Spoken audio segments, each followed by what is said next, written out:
तस्वीरों में दिख रहे इस घोड़े का नाम रियो है, जिसे chief of army staff commandant award से नवाजा गया है। ये घोड़ा 22 साल का है, जो लगातार 18 साल से गणतंत्र दिवस की परेड में हिस्सा लेता आ रहा है।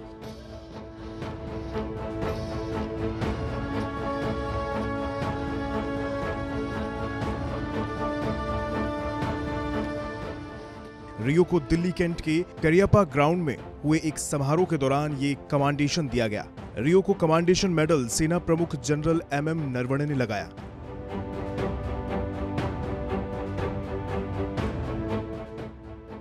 गणतंत्र दिवस परेड की शान इस घोड़े रियो को परेड के सबसे अनुभवी सदस्यों में से एक माना जाता है। इस घोड़े ने 18 साल से आज तक हुए हर एक परेड में अपनी हिस्सेदारी दी है। रियो भारतीय सेना की 61 कैवलरी का पहला घोड़ा है जिसे ये अवार्ड मिला है। ज्यादातर घोड़े 22 साल की उम्र तक रिटायर हो जाते हैं, लेकिन रियो की सतर्कता और शार्प रिस्पॉन्स अब भी बरकरार है। 22 साल की उम्र में भी वो पूरी तरह सक्षम और मजबूत है। गौरतलब है कि 61 कैवलरी दुनिया की इकलौती सक्रिय हॉर्स रेजिमेंट है। 61 कैवलरी रेजिमेंट को भारत की आजादी के बाद भारतीय सेना के हिस्से के तौर पर 1 अगस्त 1953 को 6 राज्यों की फोर्सेस को मिलाकर बनाया गया था। इस रेजिमेंट को अब तक 39 बैटल ऑनर्स मिल चुके हैं। घुड़सवारी और पोलो खेल प्रतियोगिताओं में भी इस रेजिमेंट के घोड़े की धाक रही है।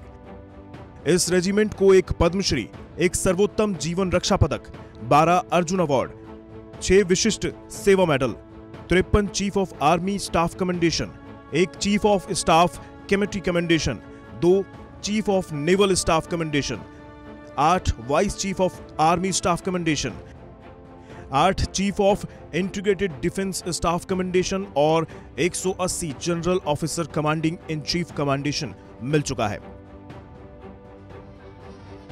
वहीं 61 कैवलरी को 1965 भारत पाक युद्ध में राजस्थान के गंगानगर सेक्टर में तैनात किया गया था। इस पर सैकड़ों किलोमीटर में फैले क्षेत्र की जिम्मेदारी थी।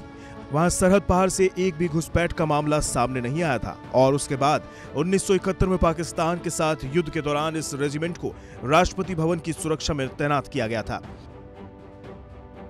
साथ ही ये रेजिमेंट 1989 में ऑपरेशन पवन, 1990 में ऑपरेशन रक्षक, 1999 में कारगिल में ऑपरेशन विजय और 2001 से 2002 में ऑपरेशन पराक्रम में भी विशिष्ट योगदान दे चुकी है।